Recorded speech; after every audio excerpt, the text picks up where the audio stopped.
Amém? 2 de Pedro, capítulo 2, versículo 1, diz assim: Simão Pedro, servo e apóstolo de Jesus, a quem? Aos que conosco obtiveram fé igualmente preciosa na justiça, 2 de Pedro 1. Perdão, queridos.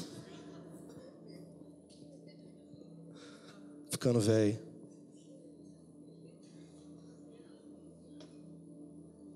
Ficando velho na mente, né? Aleluia. Amém? Vamos lá de novo? Eu vou ler na versão revista atualizada, amém? Simão Pedro, servo e apóstolo de Jesus Cristo, a quem? Aos que conosco obtiveram fé igualmente preciosa na justiça de nosso Deus e Salvador, Jesus Cristo. Diga comigo: obrigado, Jesus, pela minha salvação. Aleluia. Graça e paz vos sejam multiplicadas, aonde? No pleno conhecimento de Deus e de Jesus, o nosso Senhor. Fala para o seu irmão, para sua esposa, para o seu esposo, fala assim: meu irmão, a graça e a paz aumentam quando você conhece o Senhor e se empenha em servi-lo. Aleluia. Versículo 3: Visto como pelo seu divino poder nos têm sido doadas todas as coisas que conduzem à vida e à piedade, pelo conhecimento ou através do conhecimento completo daquele que nos chamou para a sua própria glória e virtude, pelas quais nos têm sido doadas as suas preciosas e muito grandes promessas, para que por elas, por meio dessas promessas que Deus libera sobre a minha vida e sua vida, para que por meio do cumprimento dessas promessas, eu e você que estamos aqui em Contagem, nessa noite do dia 18 de março, nos tornemos coparticipantes da natureza divina. Diga comigo: eu posso me tornar parte da natureza divina. Como, querido? Livrando-vos da corrupção das paixões que há no mundo. Por isso mesmo vós, todos nós que estamos reunidos aqui nesta noite, nós, reunindo toda a nossa diligência, ou a nossa determinação, ou o nosso esforço, nós temos que associar ou somar a nossa fé em Deus, a nossa capacidade de crer, de confiar, de depender com a virtude. O que é virtude? É o nosso dom, é o nosso talento, é o nosso lado bom, é o nosso lado de sermos capazes de fazermos alguma coisa. E junto com a nossa virtude, nós vamos juntar também o nosso conhecimento, o conhecimento da palavra, o conhecimento de Deus através da oração, a sua experiência de vida, o seu lado bom de ser humano, amém? E com esse conhecimento, nós vamos somar o domínio próprio, a sua capacidade de segurar a sua língua, a sua capacidade de não falar mal do próximo, a sua capacidade de falar, de contar até 10, a sua capacidade, querido, de você não perder o equilíbrio. Uma coisa interessante que o pastor Cote fala é que todo cristão que não tem domínio próprio parece que tem um demônio próprio. Fala comigo, misericórdia, né? Mas vigia, hein? Todo cristão que não tem domínio próprio parece que tem um demônio próprio. Misericórdia. E junto com esse domínio próprio, nós vamos somar a perseverança, que é a disposição que nós temos que ter para que você ande a segunda milha. Andar mais um caminho, andar mais um estágio, andar mais uma vez, crer em mais um dia, amém? E com essa capacidade de você perseverar, você tem que associar também a piedade, a capacidade de você ser misericordioso, de você ser compassivo, de você se doar pelas pessoas que te cercam, de você ter misericórdia daqueles que precisam. E com essa piedade você vai juntar a fraternidade, que é a sua amizade, o seu companheirismo, a sua predisposição de você ser amigo mesmo.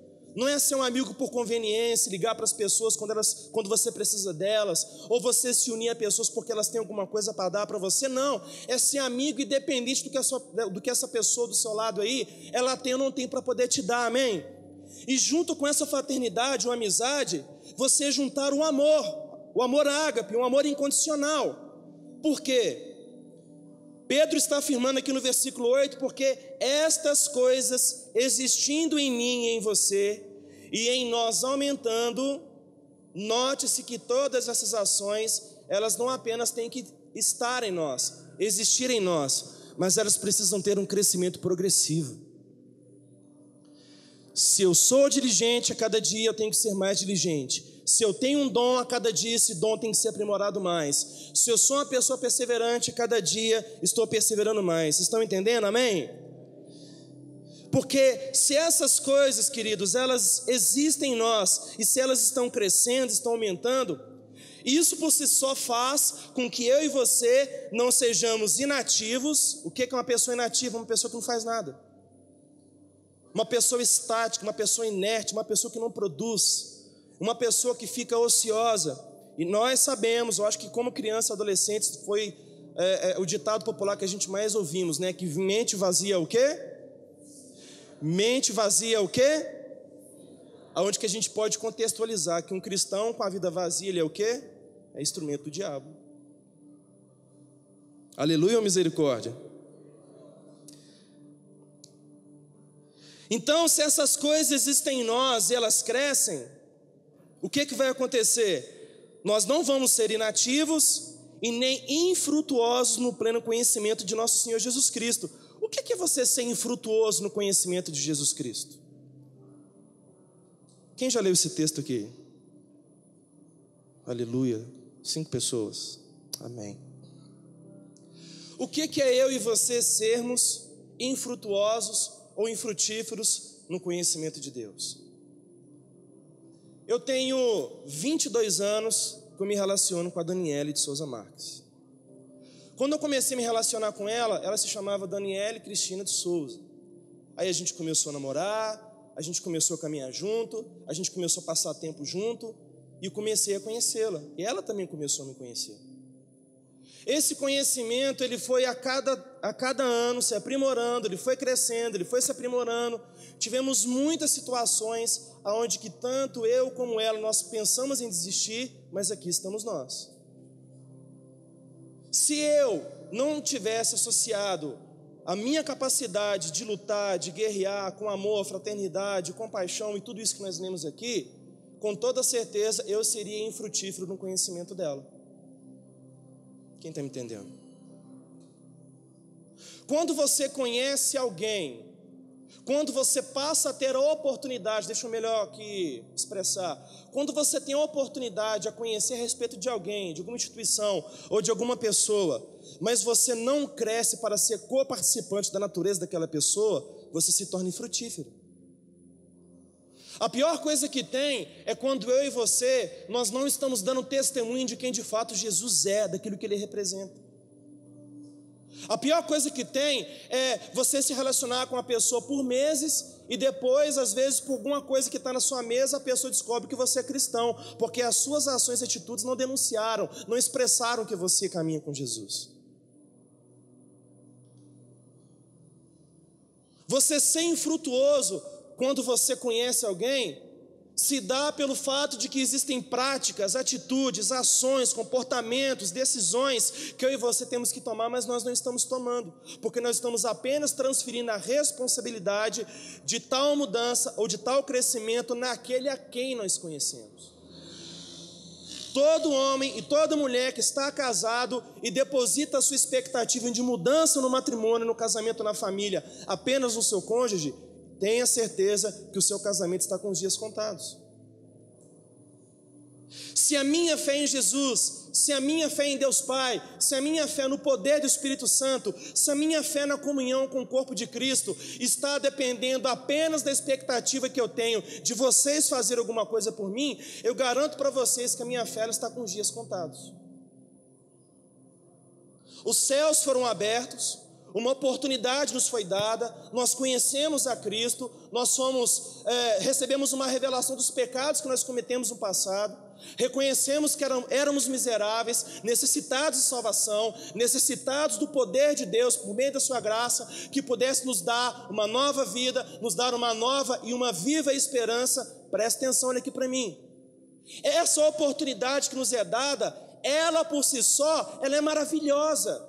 porque ela reflete a eternidade, ela reflete o amor de Deus, ela reflete a graça de Deus, e isso por si só, isso enche todo o coração de todo ser humano nessa terra, contanto que tenha a revelação daquilo que de fato isso representa. Só que uma coisa é você conhecer um grande plano, uma grande promessa, que coisa linda isso. Outra coisa é isso se manifestar na sua vida. Outra coisa é você, conseguir desfrutar de um fruto dentro da sua casa, pelo fato de que você, a sua esposa e os seus filhos, vocês caminham com Jesus. Uma coisa é você se declarar, é você entender que você pode servir a igreja liderando alguma coisa.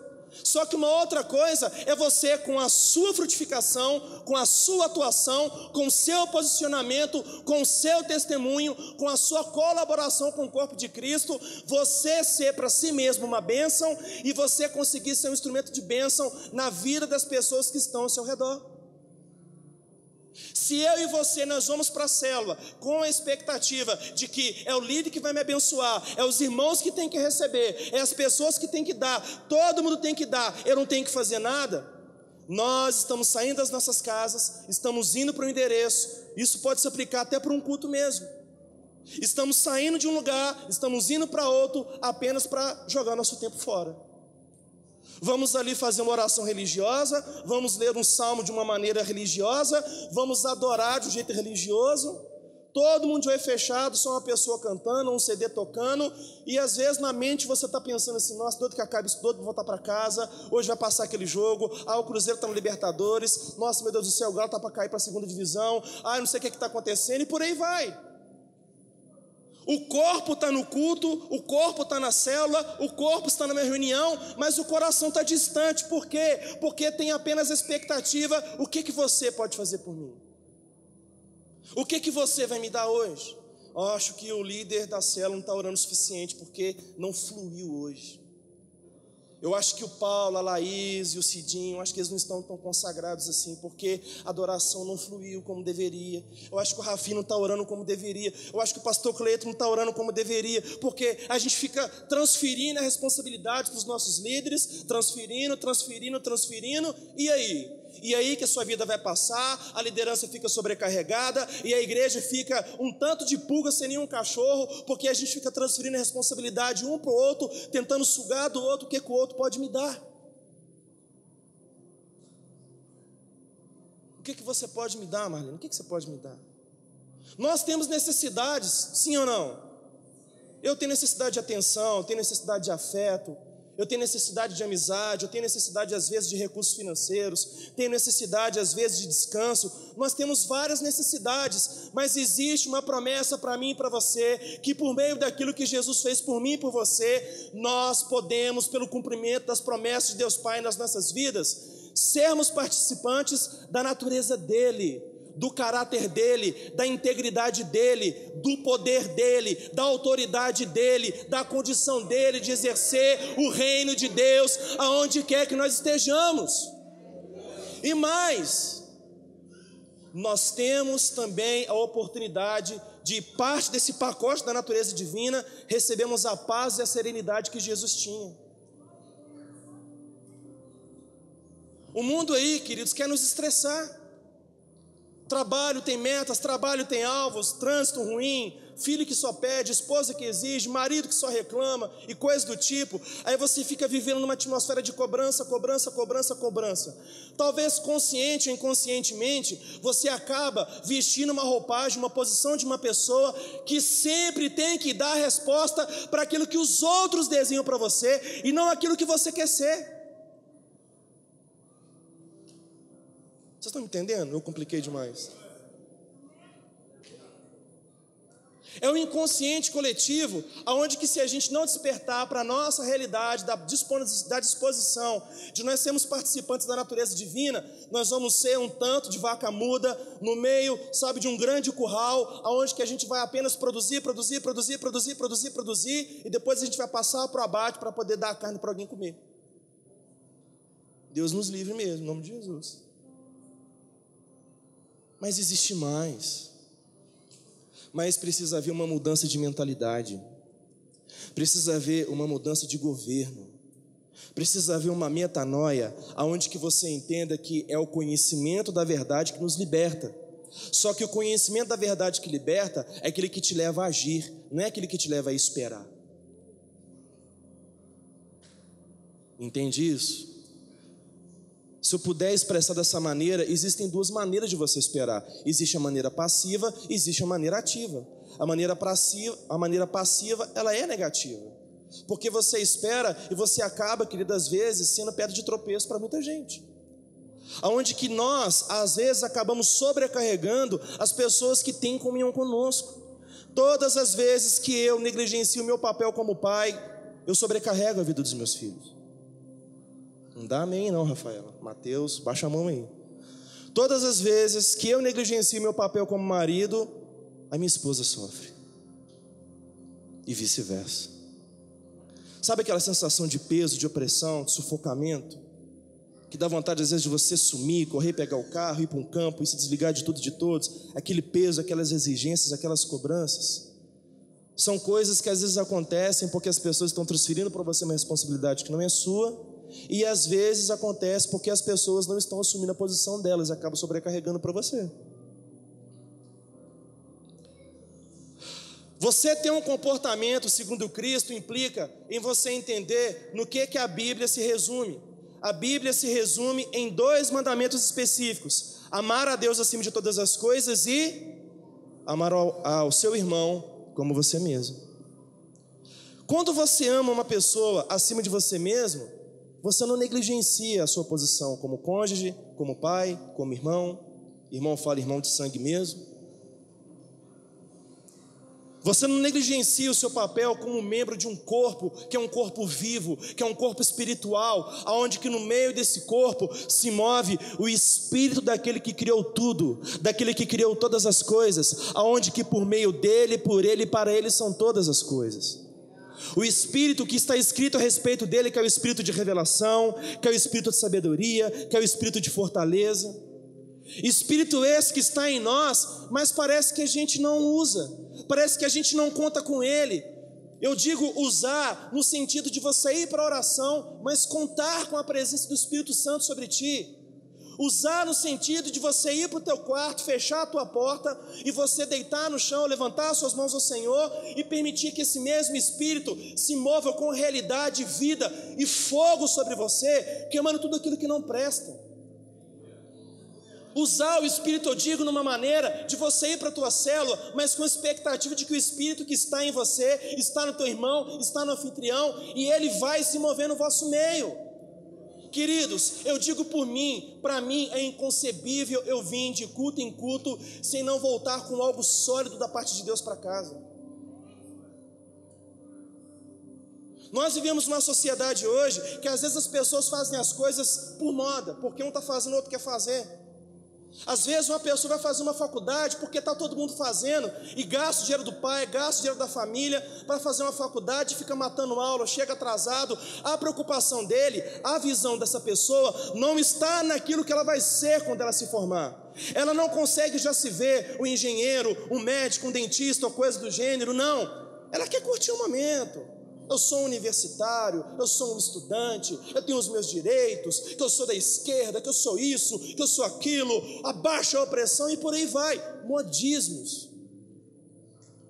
Às vezes a gente acaba tomando decisões equivocadas, já falamos muito sobre isso. Às vezes os jovens eles acabam se perdendo para que possam ser aceitos dentro de um grupo, acaba usando droga, acaba fazendo sexo fora do casamento, acaba, tentando viver fora de um padrão de vida que a sua família não consegue manter, tudo para poder ser aceito no meio da sociedade.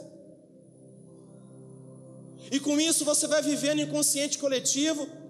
Com isso você vai se permitindo ser levado a passos largos, a uma vida medíocre, a uma vida aquém daquilo que é as promessas de Deus, que se elas se cumprirem na sua vida, fará com que você seja coparticipante da natureza de Deus. Gente, eu estou falando da natureza de Deus, eu estou falando da realidade do próprio Deus em mim e em você. Para poder dar um exemplo disso para vocês, o que eu estou querendo dizer, eu quero usar a vida de Jacó. Nós já lemos o texto aqui para que a gente pudesse dar a oportunidade de vocês semearem. Jacó, ele teve uma experiência assim como eu e você para poder fugir, né, da morte, que o seu irmão estava perseguindo ele. E no meio da aflição, no meio da dificuldade, no meio dos problemas, Jacó foi visitado pela graça e pela misericórdia de Deus. Olha aqui para mim, presta atenção. No meio da sua aflição, Jacó foi visitado pela graça de Deus. Deus olhou para Jacó e falou: Jacó, assim como fui com os teus antepassados, eu vou ser com você. E quando Jacó, ele foi para a casa do tio dele, Jacó, ele foi debaixo dessa convicção, igreja. Jacó está vindo debaixo de um modismo: eu estou fugindo porque alguém quer me matar. Assim como nós tomamos um tanto de decisão porque nós estamos fugindo de uma outra coisa. Jacó em fuga, Jacó em rota de fuga, ele foi visitado pela graça de Deus, e Jacó tomou uma decisão de não mais ser movido pela sua fuga, mas sim ser movido por aquilo que Deus tinha dito a respeito dele. Quem aqui está me entendendo, fala um amém.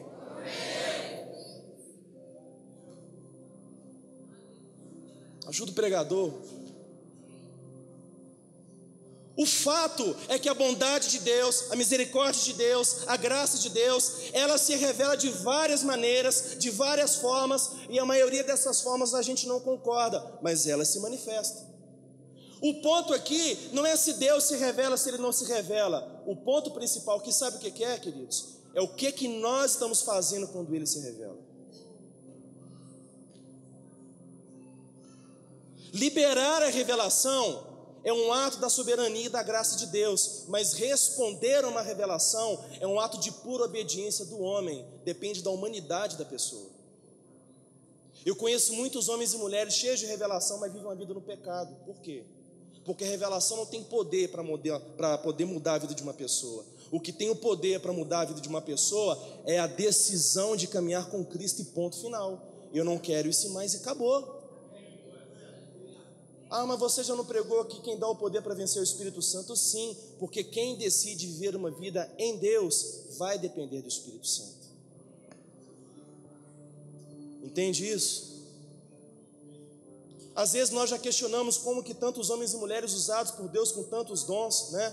Nós temos uma das maiores igrejas aí no Brasil, que foi fundada por uma grande missionária, uma mulher cheia do poder de Deus, mas que teve o seu lado negro também, que aprontou demais, que não vem ao caso.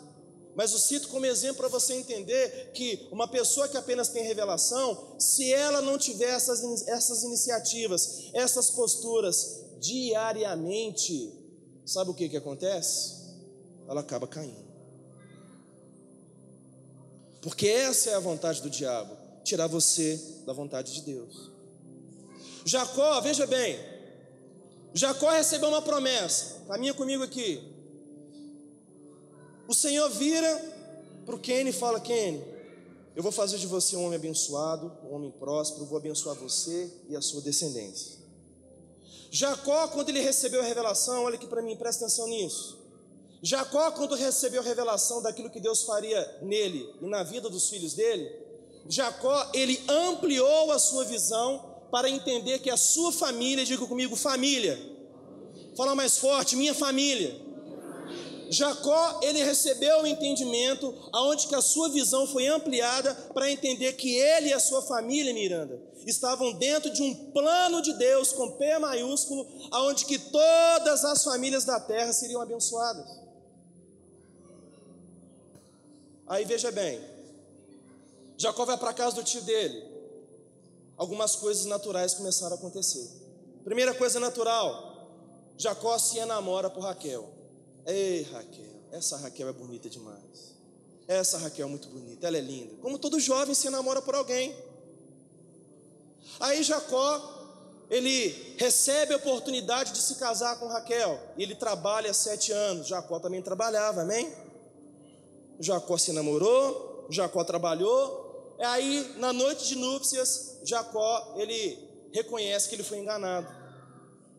Essa experiência dele ter sido enganado pelo tio dele, um homem que ele convivia todos os dias com ele, um homem a quem Deus prosperava por causa de Jacó, isso foi um baque no coração de Jacó.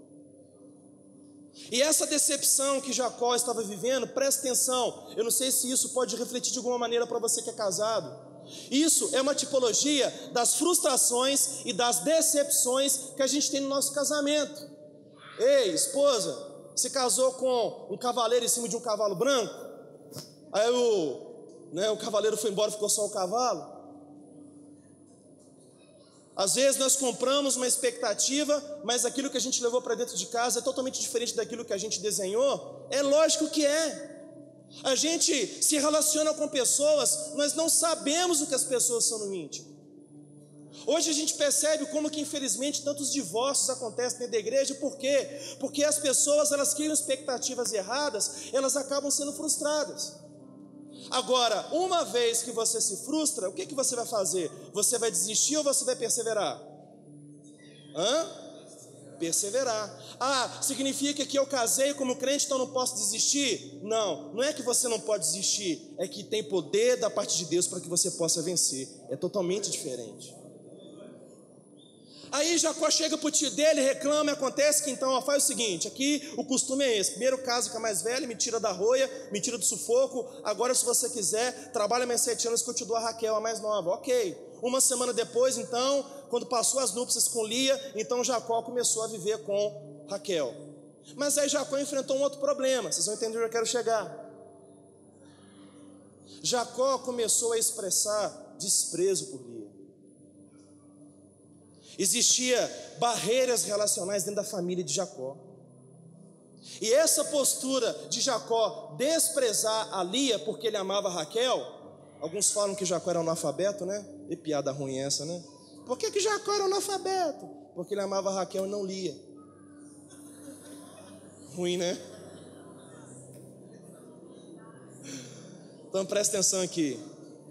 Toda vez eu tenho que fazer uma besteira. Perdão, irmãos, desculpa. Então veja aqui, só para quebrar o gelo, amém? O fato de Jacó ter começado a desprezar a sua primeira esposa, era uma coisa cultural, fez com que essa esposa trabalhasse dia após dia para poder conquistar a atenção de seu marido.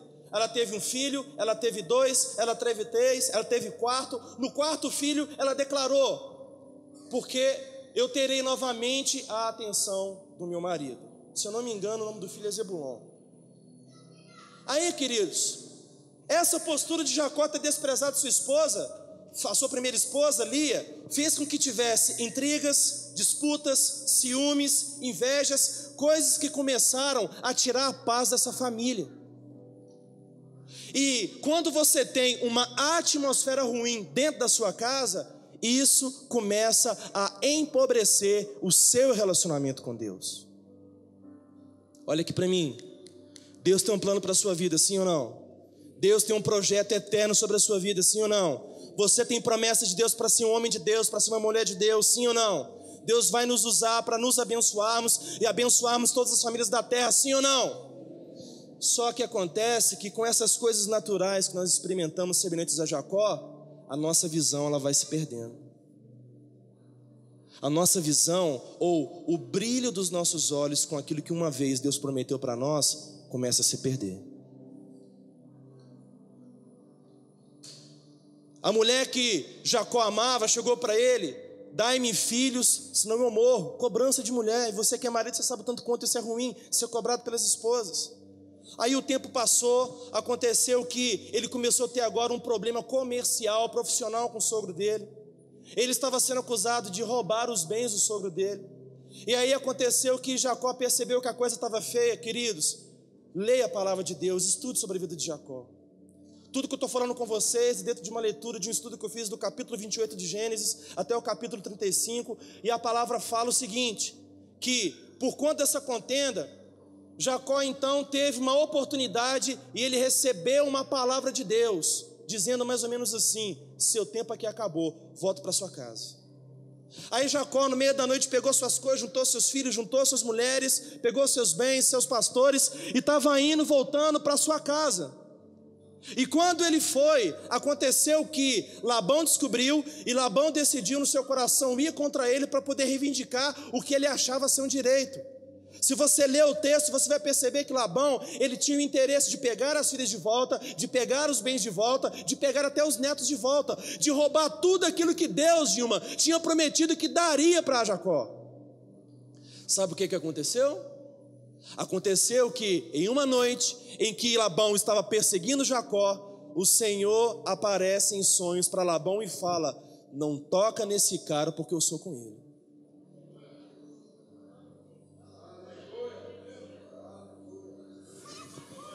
Jacó, pelo fato dele ter preservado a visão, Jacó, pelo fato dele ter ouvido ao Senhor, quando o Senhor falava com ele, Deus guardou Jacó em todos os momentos, querido.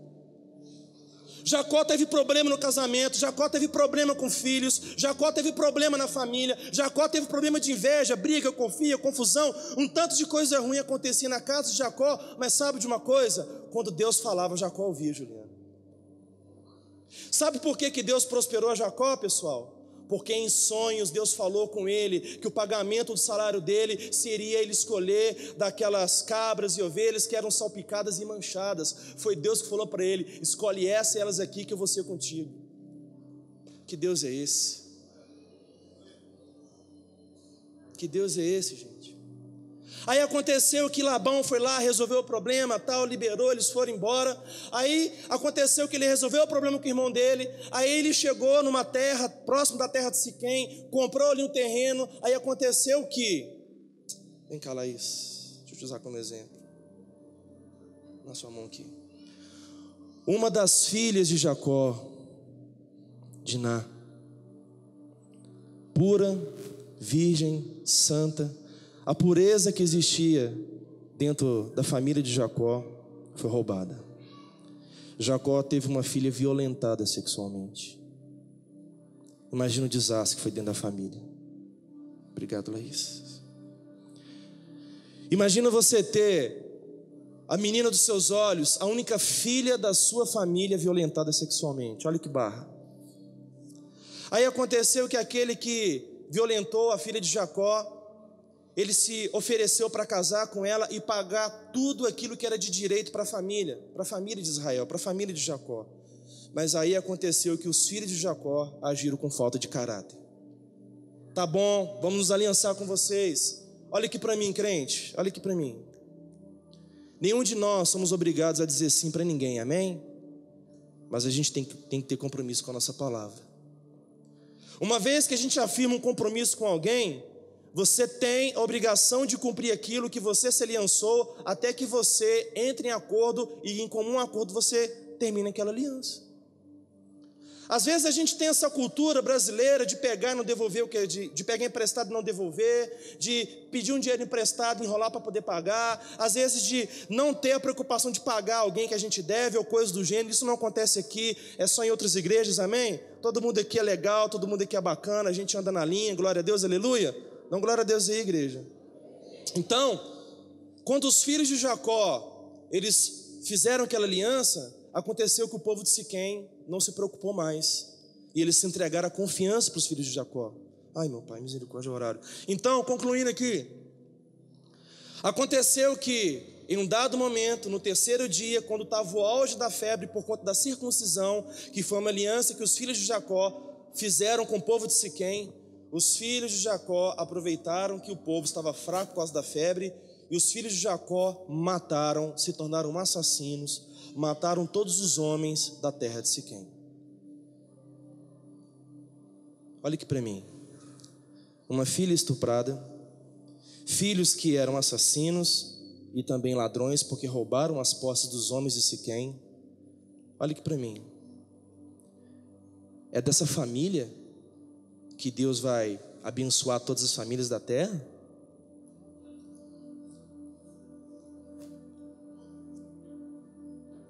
Tem esperança para essa família? Sim ou não? Você fala assim porque você sabe o que está escrito, né?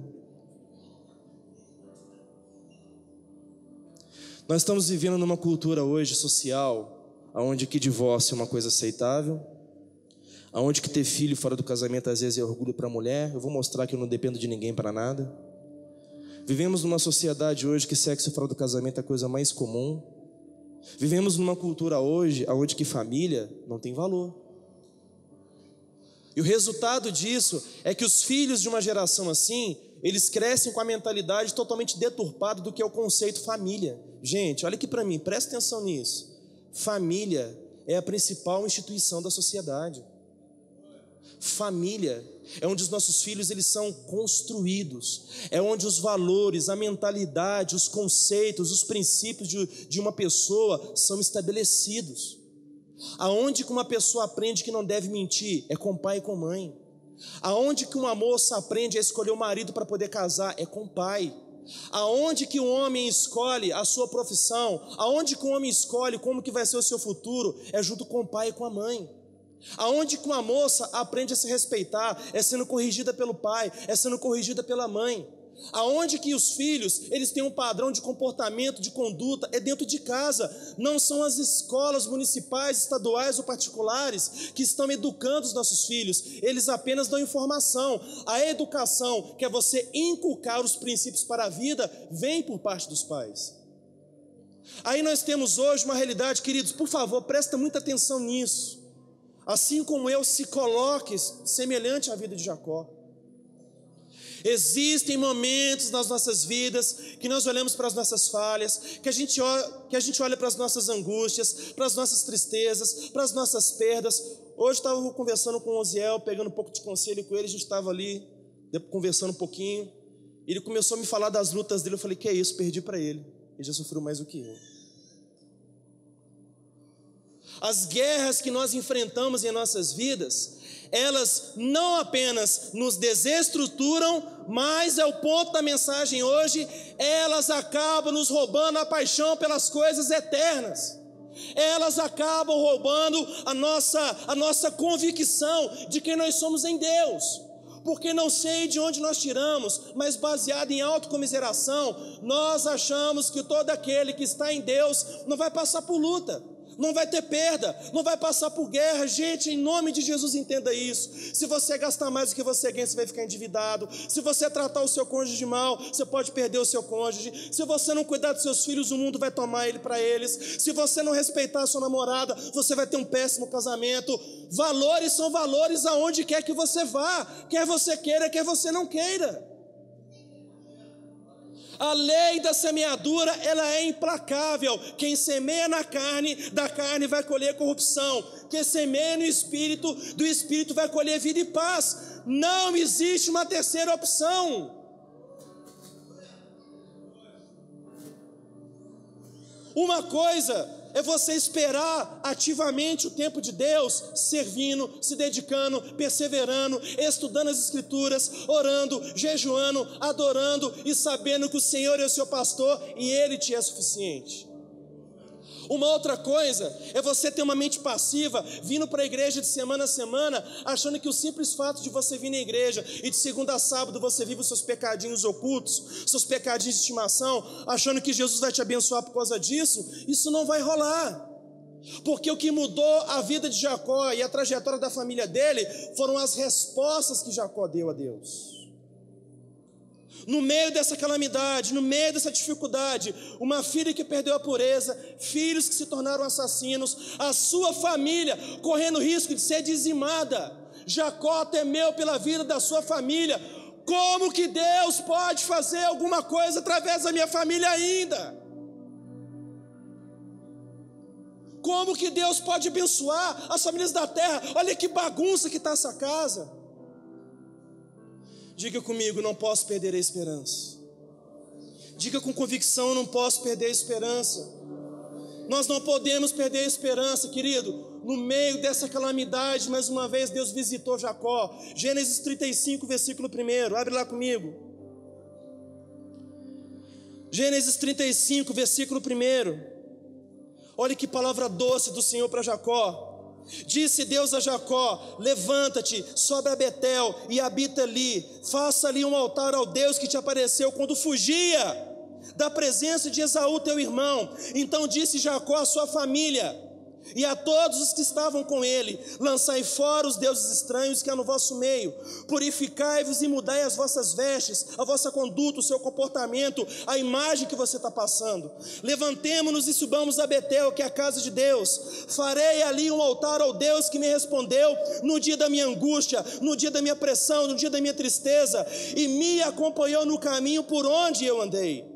Então deram a Jacó todos os deuses estrangeiros que tinham em mãos e as argolas que lhe pendiam das orelhas, que é uma tipologia de você contar com alguma coisa para a sua sorte. E Jacó os escondeu debaixo do carvalho que está junto a Siquém. E tendo eles partido, o terror de Deus invadiu as cidades que lhes eram circunvizinhas e não perseguiram os filhos de Jacó. No meio daquela aflição, eu e você, quer saber de uma coisa? Meus filhos já se perderam. Quer saber de uma coisa? Já perdi minha inocência, perdi minha pureza. São 30 anos quando Deus liberou uma palavra para mim lá em Betel. Gênesis 28 tem 30 anos que se cumpriu, que foi falado sobre a minha vida. Sabe de uma coisa? Para mim chega.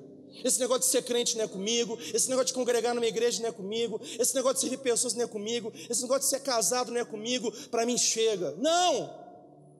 O Senhor visitou Jacó e liberou uma palavra para ele. Agora, qual foi a palavra que Deus liberou para Jacó? Posso desenhar para vocês aqui, para vocês entenderem? Jacó, volta lá no início, quando eu fiz aquela promessa para você. Quando eu disse para você que eu seria contigo, te abençoaria, te guardaria, e através de ti eu abençoaria todas as famílias da terra. No momento da maior calamidade que Jacó enfrentou na vida dele, Deus manda ele voltar para Betel. E isso é o reencontro com Deus. Quando ele vai ali para Betel, ele levanta um altar, ele oferece sacrifício ao Senhor. E versículos aqui à frente, versículo 9 em diante diz: vindo Jacó de Padã Arã, outra vez lhe apareceu Deus e o abençoou. Disse-lhe Deus: o teu nome é Jacó, já não te chamarás Jacó. Gente, isso já tinha 20 anos que Deus tinha falado isso com Jacó. Deus estava reafirmando: o teu nome já não é Jacó, já não te chamará mais Jacó, porém Israel será o teu nome. E lhe chamou Israel. Disse-lhe mais: eu sou o Deus Todo-Poderoso, sê fecundo e multiplica-te. Uma nação e multidão de nações sairão de ti, e reis procederão de ti. A terra que dei a Abraão, a Isaque e a Jacó, dar-te-ei a ti, e depois de ti a tua descendência. E Deus se retirou dele, elevando-se do lugar onde lhe falara. Então Jacó erigiu uma coluna de pedra no lugar onde Deus falara com ele, e derramou sobre ela uma libação e lhe deitou o óleo. Ao lugar onde Deus lhe falara, Jacó lhe chamou Betel. Fique de pé do seu lugar. Desculpe pelo atraso. Olha aqui para mim. Nós temos promessas de Deus para a nossa vida. Todos nós aqui somos pagadores de impostos, de contas. Todos nós aqui fazemos coisas que no meio do percurso a gente se frustra, a gente se decepciona. Crente acaba tendo o infortúnio de tomar um prejuízo, ter um carro roubado ou coisa do gênero. Mas sabe de uma coisa, queridos? A visão precisa ficar guardada. A visão precisa ficar protegida dentro do seu coração. Vocês estão me entendendo? Estou sentindo vocês dispersos. Passei do horário, né? Perdão. O que nós queremos como igreja nesse próximo final de semana é irmos de volta a Betel. Queremos trazer de volta a sua paixão pelas coisas do Senhor. Queremos juntos reacendermos a chama da comunhão com o corpo de Cristo, a chama da intercessão, a chama da oração, a chama da palavra, de tudo aquilo que é a promessa de Deus para nós. O mundo pode se levantar, as coisas comuns podem acontecer, mas sabe de uma coisa? Se você permanecer guardando a visão no teu coração, com os teus ouvidos sensíveis ao Senhor, Ele virá, porque Ele é Deus, amém? Levante suas mãos ao Senhor. Sua presença é real.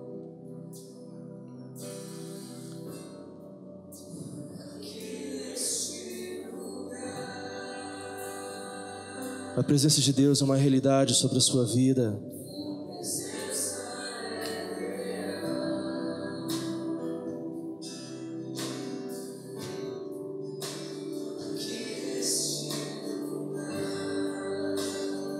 Sua presença é real. A sua presença é real.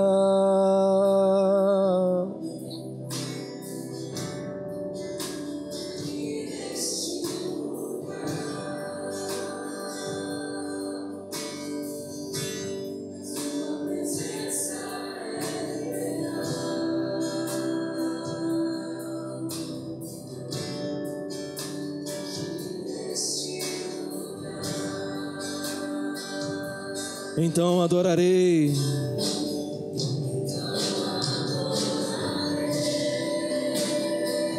Faça dessa canção a sua oração.